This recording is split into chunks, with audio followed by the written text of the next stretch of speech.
an IMF budget और an election budget? क्योंकि अगर देखा जाए तो IMF ने तो कहा है जी मुट्ठी बंद कर लें, और अगर ये इलेक्शन बजट होता है तो मुट्ठी खोल दी जाती है, तो आपके ख्याल में क्या होने जा रहा है? देखिए, इस वक्त तो मुट्ठी बंद और खुलनी तो IMF के हुक्म के ऊपर ही है। अच्छा, इस वक्त तो अथॉरिटी जिनके पास है उनके हुक्म की तामील होनी है, तो मुट्ठी बंद रहनी है, खुलनी नहीं है। सही है। पहली बात। दूसरी तो बात, लारा ही है जो लगाया जा रहा है। लारे तो लगे जा रहे हैं। देखें, आपने अभी बात की इन्होंने कि इसहाक डार साहब 3 दफ़ा 4 दफ़ा वजीर भी रहे हैं, चौथा फाइनेंस बिल दे रहे हैं, और वो मुदावा भी करते हैं कि बहुत माहिर हूँ, और आपको पता है जो मिफ्ता और उनका उन्हें लाया ही इसीलिए गया था चल रही कि थी, वो भी तजुर्बाकार। जी हाँ। मेरा ये ख्याल है कि इस वक्त बजट में गैर मामूली चीज़ नहीं है। हम तकरीबन हर बजट में इन्हीं मुश्किलात और मसाइल का सामना करते हैं, लेकिन अब ज़रा मसाइल और मुश्किलात बढ़ गई हैं। उसकी वजह यह कि जो रिकमेंडेशन IMF की, जिसमें वो कह रहे हैं कि महसूलात में इजाफा करें, और लेकिन उसमें उसके अलावा उनके है कि वो ये कह रहे हैं कि आप जो करप्शन के ऊपर कंट्रोल करें। उनका बड़ा अहम जो नुकता है जिस पे बात नहीं की आपने, आप तो सारे जिंदगी बात करते रहते हैं। आपने 3 साल तो वैसे इमरान खान के ज़माने में भी बात नहीं की, करनी छोड़ दी है इन्होंने जब से PDM की हुकूमत आई है। अब उसके बाद शुरू कर दी है। अच्छा, लेकिन बहरहाल ये भी मेहरबानी कर दी इन्होंने किसी स्टेज पे भी। तो ये 2 चीज़ें जो है, स्ट्रक्चरल रिफॉर्म्स, करप्शन, और तीसरा ये कि ये जो बजट है इसमें 3-4 चीज़ें ऐसी हैं जिसका ताल्लुक आम आदमी से, वो है खाने पीने की चीज़ें, गंदम, घी, और अमीर और गरीब के लिए पेट्रोल। ये 3 चीज़ें वो हैं मैं समझता हूँ जिन पे टैक्सेशन कम होनी चाहिए। ठीक है। लेकिन उसके अलावा 1000 चीज़ें ऐसी हैं जिस पे टैक्स बढ़ सकते हैं। अब आप देखें, पिछले दिनों में आपने देखा 190 बिलियन आया वापस UK से, कहाँ गया?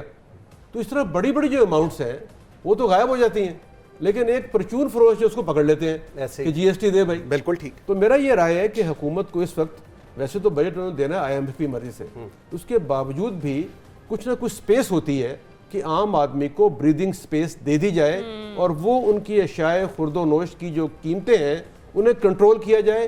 क्योंकि IMF कह रही है कि अगर हमारी रिफॉर्म पे आप अमल करेंगे तो अगले साल हमारी जो महंगाई है उसमें 16% कमी हो जाएगी विद दोज रिफॉर्म्स। तो मेरा ये ख्याल है कि उन रिफॉर्म्स को हमें देखना तो है, लेकिन उसके साथ साथ आम आदमी के लिए हमें फौरी इकदाम करने हैं, इससे पहले कि वो बेचारे मर। अच्छा डॉक्टर कैस साहब, मुझे सर ज़रा ये भी बताइएगा, बल्कि रहनुमाई फरमाएं। एक हर हुकूमत का दावा होता है, क्लेम होता है कि हम जी रिफॉर्म्स करेंगे पूरे मुल्क के अंदर, और सबसे बड़ा एक one of the major issues is the privatisation. PIA हो, स्टील मिल हो, आपका रेलवेज हो, इसके ऊपर हाथ डालने से पहले ऑपोजिशन में सारे कहते हैं, जिस वक्त हुकूमत में आता है और ये कहा जाता है जी हमारा वोट बैंक डिस्टर्ब हो जाएगा। तो सर फिर सियासत होती है ना हर रोज़ आपकी इकोनॉमी के ऊपर, और फिर हमें गलत बताया जाता है कि जी नहीं, हम लोग तो मुल्क की in the best interest of democracy कर रहे हैं। आप सही कह रहे हैं सर। बात ये है कि हम कैपिटलिज्म के नाम पे एक किसी किस्म की सोशलिस्ट इकोनॉमी भी चलाते हैं, और ये जो सारा है, अब प्रॉब्लम ये है कि जब आप स्टील मिल को बंद करते हैं तो वो उनके मुलाजमीन जो हैं वो स्ट्राइक करके बैठ जाते हैं, वो आपका वोट बैंक भी होता है एक का पॉलिटिकल पार्टी का। But at the same time ये मेरा ये ख्याल है कि बड़ी सीरियसली इकोनॉमिक रिफॉर्म्स और स्ट्रक्चर्स पे हमें दे देना चाहिए। ये सारे जो सफ़ेद हाथी हैं, या इनको फाल किया जाए। मैं तो ये भी समझता हूँ कि आप इनके पिछले डायरेक्टर्स को नोटिस तो भेजें कि जनाब आप हम जो पैसा अपने अंदर झोंकते हैं उसके साथ क्या रिजल्ट, हम वो भी नहीं करते। But at the same time long term policy भी बनाने की ज़रूरत है कि ये जो हमारी कौम के बच्चे हैं, जो जिसको हम यूथ बल्ज भी कहते हैं, और हम फास्टेस्ट ग्रोइंग पॉपुलेशन है, इनके साथ हमने क्या करना है। क्योंकि अगर हम इनको प्रोडक्टिव, मैं नहीं कह रहा कि एजुकेशन इनको देनी है, अगर इनको प्रोडक्टिव नहीं बनाएंगे तो ये आपका जवाल और बढ़ेगा। ठीक कह रहे हैं, बिल्कुल यही बात आपकी ज़मीन के साथ है।